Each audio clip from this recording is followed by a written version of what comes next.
দেশটাকে ভারতের কাছে ইজারা দিও না।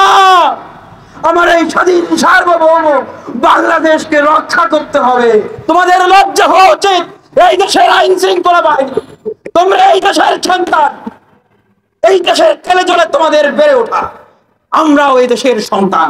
তোমাদের সাথে আমাদের কোনো শত্রুতা নাই, তোমাদের সাথে আমাদের কোনো বিরোধিতা নাই। এই দেশকে তোমরা যেমন ভালোবাসো, আমরাও তেমন ভালোবাসি।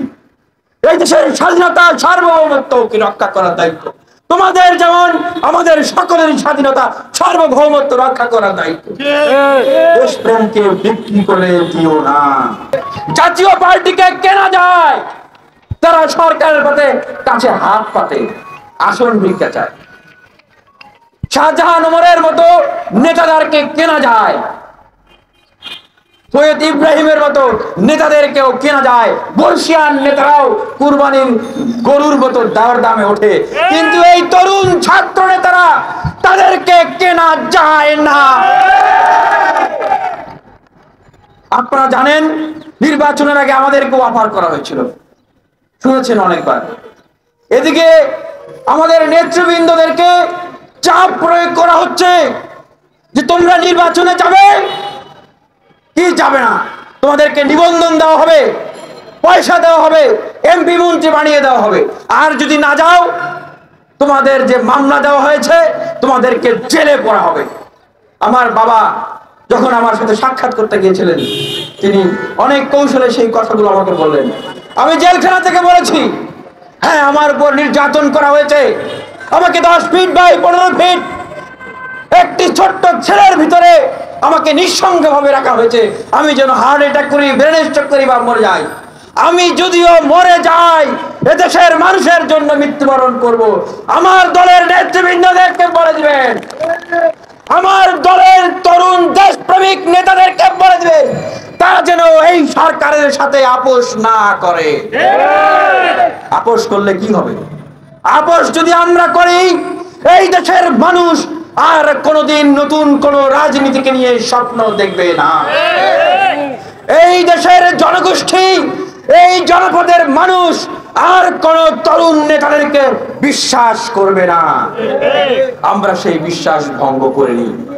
আমরা নেতৃত্বের পরীক্ষা দিয়েছি এই জাতির কাছে, আমরা নৈতিকতার পরীক্ষা দিয়েছি এই জাতির কাছে।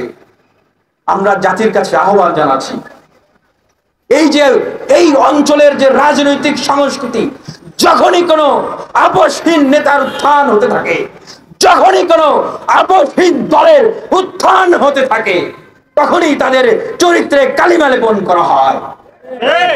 বিভিন্ন গোয়েন্দা সংস্থা, বিদেশি সংস্থা বিভিন্ন প্রজেক্টের মাধ্যমে কলা কৌশলে তাদেরকে বিতর্কিত করা হয়, তাদের চরিত্র হনন করা হয়, তারপরে তাদেরকে গ্রেফতার করা হয়। যার উজ্জ্বল দৃষ্টান্ত আল্লামা মামুনুল হক সাহেব, তিনি এখনো কারাগারে রয়েছেন। আর ভাই, নিজের বৈধ স্ত্রী তাকে নিয়ে ঘুরতে গিয়েছেন, সেখানে তার নামে মামলা দেওয়া হয়েছে, ধর্ষণের মামলা। আপনারা দেখেছেন আমাদেরকে নিয়েও নানা ধরনের বিতর্ক তৈরি করা হয়েছে। আমাকে যখন গ্রেফতার করা হয়েছে, তারা কি ধরনের ভয়ঙ্কর চিন্তা তাদের ভিতরে পোষণ করেছিল আপনারা ভাবতে পারবেন না। আমাকে যদি সেদিন নূর ভাইয়ের বাসা থেকে গ্রেফতার না করা হতো, তারা আমাকে নিয়ে কোন পার্বত্য অঞ্চলে চলে যেত, সেখানে গিয়ে আমাকে তারা জঙ্গি হিসেবে উত্থাপন করতো। হয়তো অনেক অস্ত্র শস্ত্র আমার পাশে দিয়ে আরো কিছু লোকজন সহ তারা দেখাতো যে জঙ্গি। আপনারা দেখেছেন না, তারা যখন গ্রেফতার করছে, একজন আমাকে বলছে যে জঙ্গি ধরতে এসেছি, জঙ্গি ধরতে এসেছি। আরে ভাই, তোমরা তো অপদার্থ, তোমরা অপদার্থ, অযোগ্য। দেশের এমভি আব্দুল্লাহ নামক একটি জাহাজকে সোমালিয়ান দস্যুরা নিয়ে চলে গেছে, তোমরা ছাড়াতে পারো না। এতদিন পরে ছাড়িয়ে এনেছো, তাও আবার $5 মিলিয়ন তাদেরকে দিয়ে। তার মূল্যবান কত জানেন? প্রায় 55 কোটি টাকার মতো।